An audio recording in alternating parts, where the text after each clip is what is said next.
시험 함께 좌우 앞뒤로 인사 나누면 좋겠습니다. 하나님의 사랑이 우리 성도님과 함께 하십니다. 함께 인사 나누겠습니다.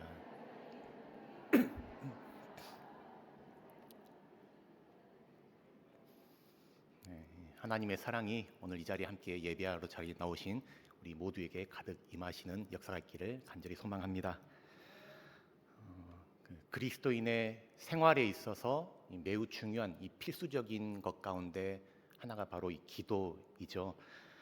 성경에서 기도라는 단어가 300번 이상 그렇게 나오게 되는데 신약과 구약 전체를 통틀어서 기도라는 말이 가장 많이 나오는 성경이 바로 누가복음입니다. 누가복음. 그래서 누가복음은 기도라는 그 주제를 굉장히 중요하게 다루고 있는 그런 복음서이고, 또 누가가 소개하는 예수님, 그 예수님은 자주 기도하시는 분으로 그렇게 우리에게 소개해주고 있습니다. 누가복음 5장 16절 보시면 예수는 물러가사 한적한 곳에서 기도하시니라 그렇게 말씀합니다. 또 6장 12절도 보시면 이때 예수께서 기도하시러 산으로 가사 밤이 새도록 하나님께 기도하시고, 또 9장 18절도 예수께서 따로 기도하실 때에 9장 28절에도 보면은 예수께서 기도하시러 산에 올라가셨다라고 하는 그런 말씀들이 나옵니다. 그리고 오늘 우리가 읽은 이 본문 11장에서도 보면 예수님께서 기도하시는 그 모습을 보여주시는데요. 우리 누가복음 11장 1절 말씀 다시 한번 같이 읽어보겠습니다. 예수께서 한 곳에서 기도하시고 마치심에 제자 중 하나가 여짜오되 주여 요한이 자기 제자들에게 기도를 가르친 것과 같이 우리에게도 가르쳐 주옵소서. 아멘. 예수님은 자주 한적한 곳에서 따로 장소를 정하여서 홀로 그렇게 기도하셨습니다. 성경은 끊임없이 예수님을 기도하시는 분으로 그렇게 우리에게 소개해 주시는데요. 예수님은 많은 그 공생의 사역을 감당하시면서도 항상 하나님 앞에 기도하는 그 자리, 그 위치에 서신 것을 우리가 보게 됩니다. 누가복음 22장 39절에서도 보면 예수님께서 습관을 따라서 감람산에서 기도했다라고 하는 그 말씀이 나옵니다. 예수님은 기도를 하실 때 이 습관을 따라서 기도하셨습니다. 습관이라는 것은 우리가 어떤 일이나 행동을 계속해서 반복적으로 오래 되풀이해서 했을 때 그것이 우리 몸에 배이고 우리 몸에 습관처럼 이렇게 굳어져 있는 것, 그것을 습관이라고 하는 것이죠. 어떤 일이 나에게 습관이 될 때 그것은 전혀 어색하거나 불편하지 않고 오히려 습관대로 하지 않을 때 더 불편한 것을 우리가 보게 됩니다. 예수님은 일평생 때마다 시마다 기도하는 삶을 사셨고, 그래서 기도가 몸에 배이시고 기도가 습관이 되셔서 기도가 그의 모든 삶의 일상이 되었던 것을 우리가 알 수가 있습니다. 마치 우리가 매일 아침에 잠에서 깨면 이제 세수하고 또 양치하고 하는 것처럼, 또 일과를 마치고 집으로 돌아갈 때 우리가 씻고 또 우리가 몸을 정리하는 것처럼 예수님은 기도가 그의 삶에 있어서 매우 중요한 습관이며 또 일상이 되셨다는 것을 우리가 보게 됩니다. 예수님께서 기도하셨다는 것은 그분의 신분, 그분의 정체성을 그분이 분명히 알고 계셨기 때문입니다. 예수님은 하나님이시지만 그분 또한 육신의 몸을 입고 이 땅에 오신 사람이셨습니다. 예수님은 이 땅에서 하나님으로서가 아니라 철저히 사람으로서 그 삶을 사셔야 했습니다. 첫사람 아담 이래로 이 깨어진 하나님의 형상, 잃어버린 그 사람의 위치와 그 자리를 다시 회복시키고자 예수님은 사람으로 오셔서 모든 인류의 또 새 인류의 대표로 오셔서 기도하시는 그 삶을 보여주십니다. 기도는 누가 하는 것인가요? 기도는 철저히 내 마음이 하나님 앞에 낮아져 있는 사람, 내 마음이 하나님 앞에 가난한 심령을 가진 사람만이 기도할 수가 있습니다. 그래서 마태복음 11장 29절에서 예수님께서는 나는 마음이 온유하고 겸손하니 나의 멍에를 메고 내게 와서 배우라 그렇게 말씀하십니다.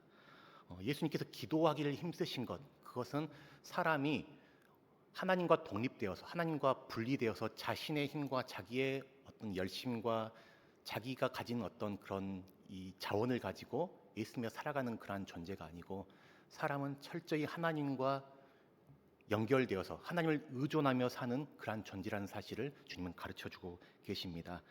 예수님께서는 날마다 아버지의 뜻에 주님의 뜻을 맞추고자, 아버지의 마음과 함께하고자 그 아버지 뜻에 자신의 삶을 일치시키고 조율하시는 그런 삶을 사시고자 기도하시는 것을 우리에게 보여주고 있습니다. 요한복음 5장 30절에도 보면은 예수님이 말씀하시는데 내가 아무것도 스스로 할 수 없노라. 나는 나의 뜻대로 하려 하지 않고 나를 보내신 이의 뜻대로 하려 한다라고 말씀합니다. 예수님은 아무것도 스스로 할 수 없다. 주님은 철저히 하나님을 의존하고 그분을 의지하는 그런 삶을 사셨습니다. 이것이 예수님께서 살고 행하신 그런 삶의 원리였고 또 그분이 기도하신 목적입니다. 이러한 예수님의 그 고백, 이것은 우리가 기도의 절정이라 할 수가 있는 겟세마네 기도 가운데 여실하게 그를 보여주는데요. 예수님은 십자가의 고통과 두려움 가운데서도 하나님께 기도하십니다. 누가복음 22장 42절 말씀을 우리 함께 읽어보겠습니다. 이르시되 아버지여 만일 아버지의 뜻이거든 이 잔을 내게서 옮기시옵소서. 그러나 나의 원대로 마시옵고 아버지의 원대로 되기를 원하나이다 하시니. 아멘. 예수님의 이 기도는 굉장히 절박하고 간절한 기도였습니다. 예수님은 자신의 안위라든지 평안, 어떤 자기의 명예나 성공을 위해서 기도하지 않습니다. 예수님의 기도의 중심에는 언제나 아버지의 뜻, 아버지의 그 마음, 아버지의 뜻이 간절히 이루어지기를 바라는 그러한 기도였습니다. 예수님의 이 기도를 보게 되면 철저히 자기 긍정의 기도가 아니라 자기를 부인하는 자기 부정의 기도임을 우리가 알 수 있습니다. 이렇듯 참된 기도는 나의 뜻, 내 어떤 바람, 내 소원을 하나님께 관철시키는 그러한 기도가 아니라는 것을 우리가 알 수 있습니다. 우리에게는 많은 필요가 있지만 예수님의 기도를 통해서 우리가 배울 수 있는 참된 기도, 그것은 내 뜻이 관철되도록 하나님께 부르짖는 그런 기도가 아니고 철저히 아버지의 뜻이 이루어지도록, 그래서 하나님을 바꾸는 것이 아니라 나를 바꿔지게 하는 것, 나의 모든 관심과 뜻과 내 모든 삶이 하나님의 뜻을 향해 나아가고 하나님의 뜻이 내 삶 가운데 이루어지고 나의 인생 가운데 성취되도록 구하는 그런 기도를 할 수가 있습니다. 그러므로 우리는 기도할 때 항상 하나님의 뜻을 향해서 열린 마음, 하나님께 순종하고자 하는 그런 열린 영을 우리가 기도해야 될 줄로 믿습니다. 그리고 오늘 본문 이제 11장 1절에서 예수님께서는 여느 때처럼 그 한적한 곳에 가서 기도하십니다. 근데 예수님께서 기도를 마치시자 제자 중에 한 사람이 예수님께 와서 주님, 세례 요한이 자기 제자들에게 기도를 가르쳐 준 것처럼 저희들에게도 기도를 가르쳐 주십시오라고 예수님께 요청을 합니다. 근데 예수님 당시에 이 유대교에는 많은 어떤 기도의 전통들, 또 다양한 기도 양식들이 있었습니다. 바리새인들도 자신들이 기도하는 그 기도의 양식이 있어서 그 양식에 따라 철저히 그들은 성전에서 사람들이 많은 본 앞에서 기도하는 것을 보게 됩니다. 그리고 세례 요한을 따르던 제자들도 그 요한이 가르쳐준 그 기도의 모본이 있었다는 것을 알 수 있습니다. 그것처럼 예수님을 따르는 제자들도 우리에게도 주님, 우리가 기도해야 될 그 기도의 모본을 가르쳐 주십시오라고 요청하고 있는 것입니다. 근데 예수님께서 가르쳐 주신 내용이 바로 2절에서 4절에 나온 그 기도인데요. 이 기도의 내용을 보면 우리가 잘 알고 있는 이 주기도문의 내용이 나온 것을 우리가 알게 됩니다. 이 복음서에서 주기도는 이 마태복음과 누가복음에 나오게 되는데요. 근데 예수님께서는 제자들에게 이 기도를 가르쳐 주시면서 이 기도가 이제 하나의 중요한 모본이 되게 되고 그것이 계속해서 교회 가운데 전해지고 전승되어서 오늘 우리에게 이르게 되어서 우리도 주님 가르쳐 주신 그 기도를 가지고 함께 기도하게 됩니다. 제자들의 요청 가운데 예수님이 기도를 가르쳐 주시는데 2절 말씀 같이 한번 읽어보겠습니다. 시작.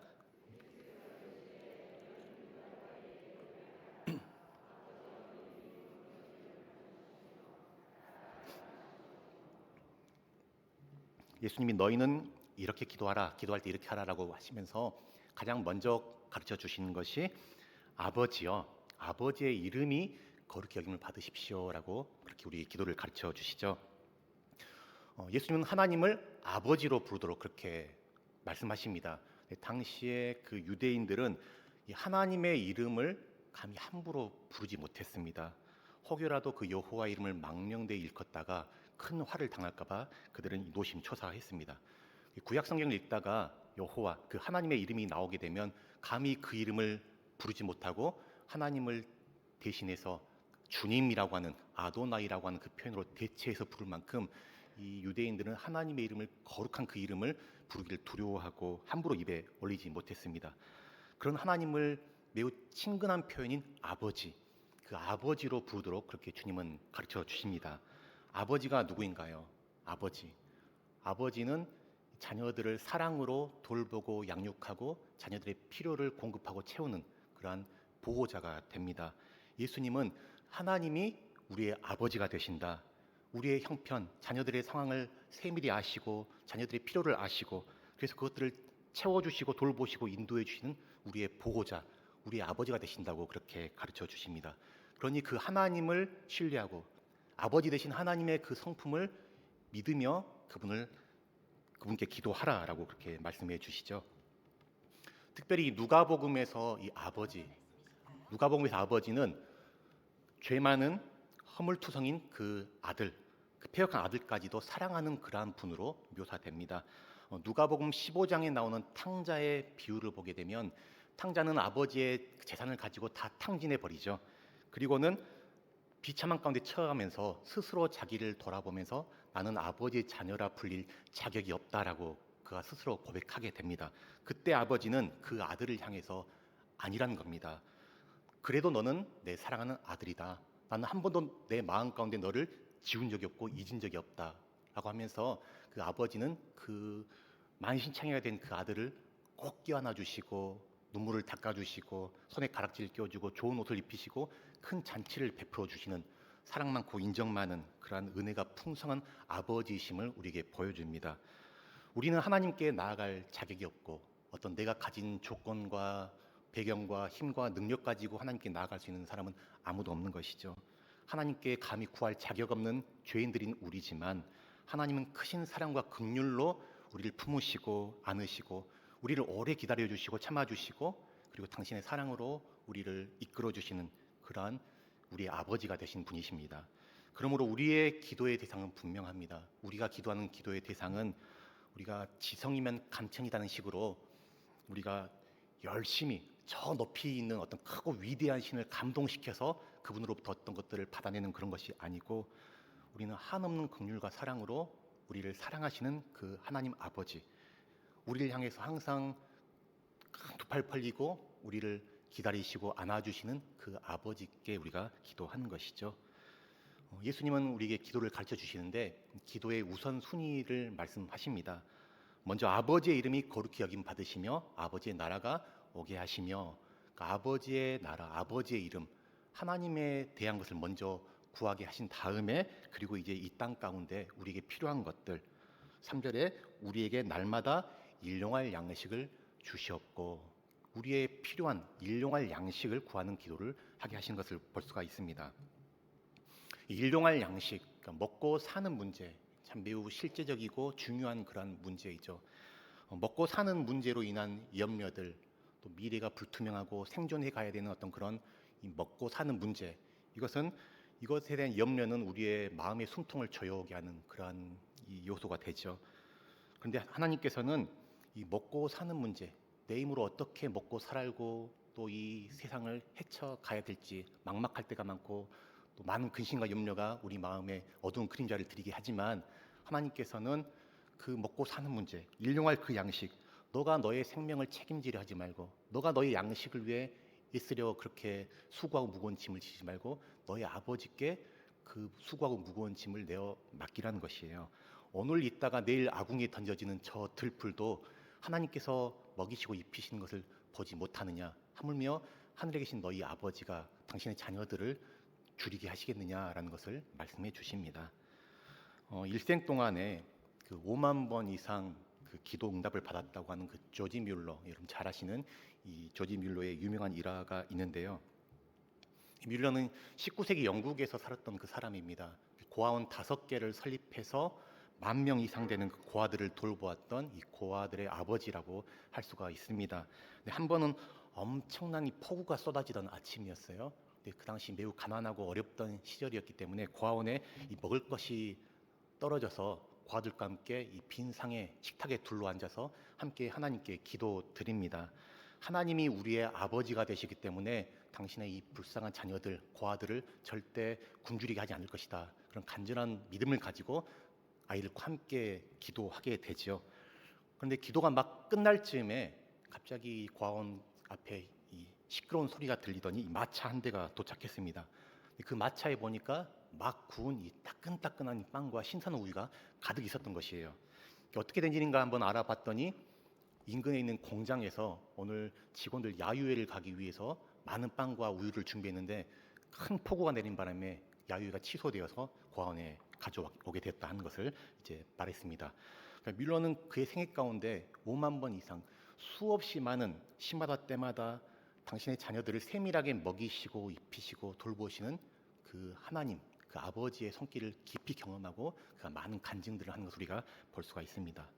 날마다 일용할 양식을 주시옵고라는 이 기도, 그러니까 일용할 양식을 구하라는 기도는 우리가 하루하루 살아갈 때 우리에게 필요한 그 양식을 구하라는 기도이기도 하지만, 그러나 또한 이 기도는 우리 마음의 그 탐욕을 제어하라고 하는 그러한 기도이기도 합니다.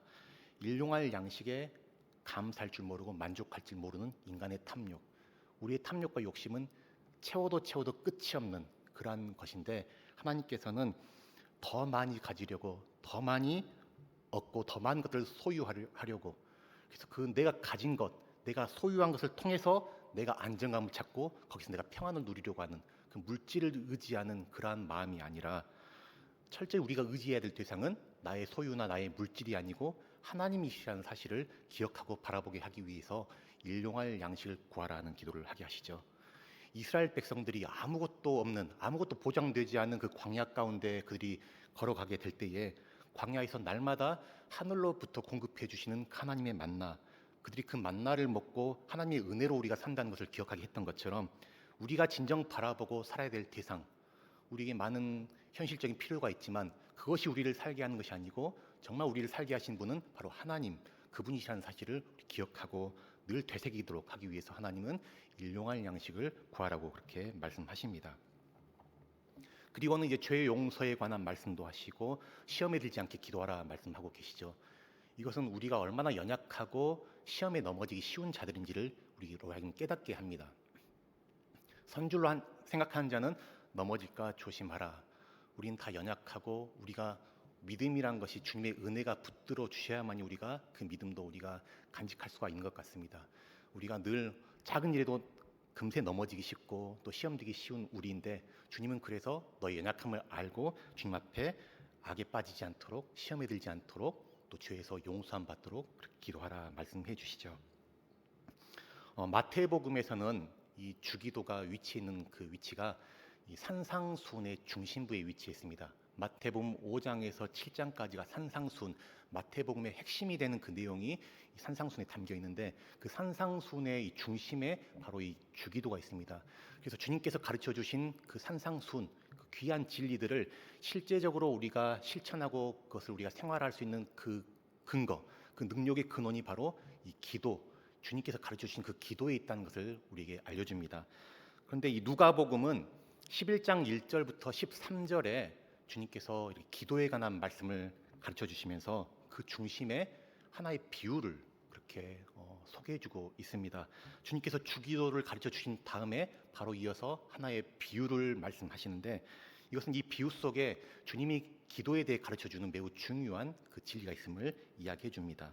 오늘 비유의 내용은 여러분 잘 아시다시피 어떤 사람이 한밤중에 이제 친구 집에 찾아가서 친구 집에 문을 두드리면서 떡 3덩이를 꾸는 그 이야기가 나오죠. 이 사람이 왜 한밤중에 친구 집을 찾아갔는가 하니까 다름 아니라 여행 중이던 그의 또 다른 친구가 갑작스럽게 자기 집을 방문했던 것입니다. 여행 중에 몹시 지치고 줄이는 그 친구에게 뭐라도 좀 내줘야 되는데 집에 아무것도 없었던 것이에요. 그것을 통해서 볼 때에 지금 이 떡을 꾸는 이 사람이 형편이 넉넉지 않았던 사람임을 우리가 또 짐작해 볼 수가 있습니다. 친구가 여행 중에 미리 방문할 것을 예고라도 했다면 내가 없어도 좀 미리라도 떡을 꽂아 놨을 텐데, 갑작스러운 방문에 대접할 것이 아무것도 없던 것이죠. 그래서 급하게 동네에 나아가서 어두운 밤임에도 불구하고 동네에 사는 친구 집에 찾아가게 됩니다. 근데 밤이 깊어서 친구 집의 집이 다 불이 꺼져 있었던 것이죠. 식구들도 다 자고 있었습니다. 당시 유대의 보통 일반적인 서민들은 한 지붕 아래 그 한 방에서 식구들이 함께 둘러 자고 있었습니다. 문을 두드리기가 참 난처하고 곤란한 상황이었던 것이에요. 그런다고 그냥 돌아갈 수도 없고 어쩔 수 없이 문을 두드려서 친구를 깨웁니다. 잠자고 있던 친구는 갑자기 문을 두드리고 깨우는 그 소리를 듣고 잠이 깨게 되겠죠. 그래서 무슨 일인가 하고 봤더니 빵 3덩어리를 꿔달라는 것이죠. 여러분들 같으시면 이러한 상황에 어떤 마음이 드시겠어요? 지금 시간이 몇 시인데 지금 문을 두드리는 건가? 한참 자고 있는데 아이들도 다 자는데 이게 웬일인가 하며 마음 안에 짜증과 좀 불평스러운 마음이 일어나지 않으시겠습니까? 근데 이 친구는 이 밤이 늦었다는 이유로 또 아이들이 자고 있는데 깬다는 이유로 이 친구의 요청을 거절하지 않습니다. 당시 유대인들에게는 이 환대 문화가 있습니다. 자기 집에 찾아온 손님들, 친구들을 환대하는 것. 특별히 친구는 어려울 때 도와주고 함께해야 될 그러한 책임이 있었습니다. 그리고 자기 집에 온 손님들도 절대 그냥 보내는 법이 없는 것이죠. 아브라함도 그렇고 롯도 그렇고 구약의 많은 사람들이 자기 집에 찾아왔던 손님들을 극진히 잘 대접함으로써 부지 중에 천사를 대접하고 하나님을 대접하는 것을 우리가 볼 수가 있습니다. 그래서 유대인들은 자기 집에 찾아온 손님들을 환대하고 잘 대접하는 것, 이것이 중요한 어떤 믿음의 신앙의 행위이고 또 공동체가 마땅히 또 따라야 될 그런 귀한 본으로 그렇게 삼았습니다. 근데 주님께서 8절에 뭐라고 하시냐면 우리 8절 말씀 같이 한번 읽어보겠습니다. 내가 너희에게 말하노니 비록 벗됨으로 인하여서는 일어나서 주지 아니할지라도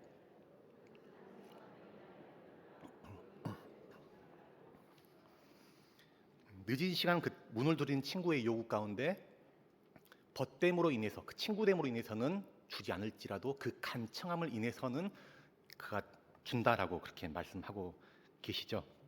그러니까 지금 친구가 밤중에 부탁한 이 간청에 응답한 이유가 이 간청했기 때문이라고 그렇게 본문은 우리에게 말씀합니다. 이 간청이라는 이 말을 이 헬라어 원문 성경에 보게 되면 아나이데이아라고 해서 이 뜻이 이 막무가내, 이 모렴치, 이 무례함 이런 뜻이 있습니다. 그러니까 간청해서 들어줬다라는 것은 이 막무가내로 이 모렴치하게 무리하게 떼쓰며 구해서 들어줬다라고 보게 되는 것이죠. 한밤중에 계속 시끄럽게 문을 두드리니까 안 일어나고 안 주고 베길 수 없다는 것입니다. 그런데 이렇게 이해하게 되면 지금 주님께서 기도를 가르쳐 주시면서 너희는 이렇게 기도하라라고 말씀하시는데 그 기도의 내용이 하나님께 막무가내로 무리하게 떼쓰고 졸라대고 마치 어린아이가 부모님을 졸라대고 길바닥에 들어놓고 뒹구는 식으로 그렇게 기도하면 응답받을 수 있다라고 가르쳐 준다면 이게 얼마나 이 기도가 이상한가요? 기도에 대한 큰 오해를 하게 되는 것이죠. 본문의 이 간청을 어떻게 이해하면 좋을까라고 볼 때에 이것은 무례하고 또 정말 이 모렴치하게 떼쓰듯 구하라는 그런 의미가 아니고 이 강구가 지금 참 무례하기도 하고 모렴치한 것도 알고 있지만 그럼에도 불구하고 구하지 않을 수 없어서 강구하는 것. 지금 왜 이 사람이 밤중에 다 자고 있는데 문을 두드리며 강구했는가라고 했을 때 자다가 갑자기 배가 출출해서 야식 생각나서 그런 거 아니잖아요. 지금 이가 강구한 것은 여행 중에 자기 집에 찾아온 그 손님을 대접하기 위한 것. 하나님 말씀에 나그네를 잘 대접하고 손 대접하기를 힘쓰라라고 하는 그 주님의 말씀. 그 말씀에 순종하고자 내가 가진 게 없지만 주님 말씀에 순종하고자 무례한 줄 알지만 염치 없지만 친구의 집에 문을 두드릴 수밖에 없는 그 간절함이 그에게 있었던 것입니다. 6절에서 이 사람이 말하기를 내 벗이 여행 중에 내 집에 왔는데 내가 먹일 것이 없다. 내가 먹일 것이 없다. 앞서서 우리가 주님께서 기도를 가르쳐 주실 때에 날마다 일용할 양식을 구하라고 가르쳐 주셨죠. 날마다 일용할 양식을 구하라. 근데 지금 이 사람에게는 일용할 양식이 필요가 생겼는데 자신에게 줄 것이 없는 것이에요. 그래서 당장 줄 것이 없기 때문에 주님의 기도대로 그 친구를 찾아가서 나에게 양식을 좀 구워 달라라고 간구한 것입니다. 그래서 그 간청함을 인해서 일어나 요구대로 준다라는 것은 자다가 깬 친구가 생각했을 때도 이것은 분명한 무리한 요구인 것이 틀림없지만 그러나 그 요구가 합당한 것이기 때문에 그 요구가 주지 않으면 안 된 합당한 이유가 있기 때문에 그가 주게 된 것을 알 수가 있는 것이죠. 이 유대 공동체 가운데 이 떡을 꾸는 친구도 떡을 빌려주는 친구도 주님 가르쳐 주신 그 기도대로 우리에게 일용할 양식을 주십시오라고 기도하는 그런 기도의 사람들이죠. 그런데 내가 하나님께 일용할 양식을 달라고 구하는 그 친구가 나에게 지금 찾아와서 떡을 좀 달라고 요구하는 그 친구의 거절할 수가 없는 것입니다. 그래서 하나님으로부터 공급받는다는 사실을 내가 알고 믿는 사람은, 그래서 아버지께서 자기의 자녀를 돌보시고 채우신다는 사실을 믿는 사람은 마땅히 형제들의 필요, 나보다 더 연약하고 도움이 필요한 사람들의 그 손길을 외면하지 않고, 또 그들에게 하나님이 그들을 먹이시고 응답하시는 그 응답의 통로로 그들이 사용되어지게 됩니다. 이것은 4절에서 우리가 우리에게 죄 지은 모든 사람을 용서하오니 우리 죄도 사하여 주십시오라고 하는 그 기도의 원리와도 동일합니다. 하나님으로부터 용서함을 받는 사람, 그 용서의 은혜를 아는 사람은 마땅히 자신에게 죄 지은 사람을 용서할 수 있게 되고, 내가 사는 것, 내가 먹는 것, 내가 건강하게 생활을 유지해 가는 것, 이것이 내 힘이 아니라 하나님이 나를 먹이시고 나를 채우신다는 사실을 믿는 사람은 마땅히 연약한 사람들, 돌봄이 필요한 사람들에게 주님의 그 은혜의 손길을 또 보낼 수밖에 없는 것입니다. 이것이 바로 주님께서 오늘 우리에게 가르쳐 주신 그 기도이고, 우리가 삶으로 살아야 될 그런 기도라 할 수가 있습니다. 그리고 마지막으로 주님께서는 이 기도의 원리를 말씀하시면서 구하라, 찾으라, 문을 두드리라 말씀합니다. 구하라, 찾으라, 문을 두드리라. 그러면서 아버지가 자기 자녀에게 해대고 생명을 위협하는 그러한 뱀이나 전갈을 자녀에게 주는 것은 상상할 수도 없지 않느냐. 마찬가지로 하나님께서 간절히 찾고 구하고 문을 두드리는 당신의 자녀들에게 어찌 좋은 곳으로 주시지 않겠느냐. 비록 인간의 본성이 악하다 할지라도 자기 자녀에게만큼은 좋은 곳을 주고자 하는 것이 그 부모의 마음일진데, 하물며 거룩하신 하나님, 천지의 창조 되신 그 사랑 많으신 우리 아버지께서 자기 자녀들에게 가장 좋은 곳으로 주신다 하는 것을 말씀해 주고 계십니다. 그러면서 주님께서 말씀하시는 가장 좋은 것, 우리가 정말 간절히 구하고 찾고 두드려야 될 것, 그것이 무엇인가라고 할 때 바로 성령님이다라는 것을 본문 우리에게 말씀해 줍니다. 성령님은 우리로 하나님과 하나 되게 하고 연결시켜 주시는 그러한 분이십니다. 성령님은 우리에게 아버지의 뜻을 가르쳐 주시고, 또 아버지의 마음을 우리 안에서 품게 하시고, 아버지의 뜻대로 순종할 수 있도록 우리를 이끌어 주시고 감화시키시고 인도해 주시는 분이 바로 성령님입니다. 우리가 하나님의 뜻을 깨닫고 순종하는 것, 어떤 나의 결단, 의지, 내 힘으로 할 수 있는 것이 아니라 성령께서, 아버지의 뜻에 순종하신 그 주님의 영이신 성령께서 우리 안에 임하시고, 우리가 정말 그분을 의지하며 하나 될 때 성령께서 우리 안에 감화시키시고 힘주시고 은혜 주셔서 우리로 하여금 순종할 수 있는 그 힘 또한 주시는 분이 바로 이 성령님이시죠. 성령님을 구할 때 우리는 겸손한 마음을 갖게 됩니다. 성령님은 비둘기처럼 온유하고 겸손히 임하시는 분. 성령님이 절대 자기 자신을 드러내지 않으시죠. 자신은 감추시고 오직 예수님만 드러내시고 하나님만 드러내신 분이 바로 성령님이시죠. 그 성령님이 우리 안에 임하게 될 때에 우리는 겸손한 마음을 갖게 되고 갈구하는 마음을 갖게 되고 가난한 심령을 가지고 하나님 앞에 나아가는 그런 우리가 되게 됩니다. 로마서 8장 26절은 말씀합니다. 같이 읽어보겠습니다. 이와 같이 성령도 우리의 연약함을 도우시나니 우리는 마땅히 기도할 바를 알지 못하나 오직 성령이 말할 수 없는 탄식으로 우리를 위하여 친히 간구하시느니라. 아멘. 성령님은 우리의 연약함을 도와주신다. 또 우리가 무엇을 구해야 할지 알지 못하지만 성령께서 우리에게 무엇을 구해야 할지 가르쳐 주실 뿐만 아니라 또한 우리를 위해서 탄식하며 정말 우리를 위해서 애통하며 마음을 다해서 우리를 위해 간구하시는, 중보하시는 분이 되신다라는 것을 말씀해 주시죠. 이러한 성령님이 우리와 함께 하신다는 것이 얼마나 큰 은혜가 되고 감사가 되고 또 세상을 두려워하지 않고 우리가 또 당당하게 살아갈 수 있는 그런 은혜가 된지 모릅니다. 우리가 이 성령님, 오늘 또 내 삶에서 정말 성령님이 주인 되시고 내 삶을 이끌어 가실 수 있도록 우리가 그분께 우리 자신들을 내어드리고 그분을 의지하면서 성령님과 함께 기도하고 또 성령님과 함께 기도하는 대로 우리가 또 순종해 갈 수 있도록 또 도움을 구하는 우리가 되기를 간절히 소망합니다. 우리가 날마다 성령님을 구하면서 하나님을 우리의 삶의 참 생명이며 우리를 살게 하시는 분임을 우리가 바라보고 믿고 소망하면서 살아갈 때에 하나님이 우리를 통해서 영광 받으시고 우리를 통해서 하나님 나라가 하나하나 임하게 하실 줄로 믿습니다. 언제나 주님을 향하여 가난한 마음 가지고 또 기도를 통해서 주님 뜻에 순종해 나가는 성령님과 함께 동행하는 복된 인생 살아가시는 저 여러분 모두가 되시기를 우리 주님의 이름으로 간절히 축복합니다.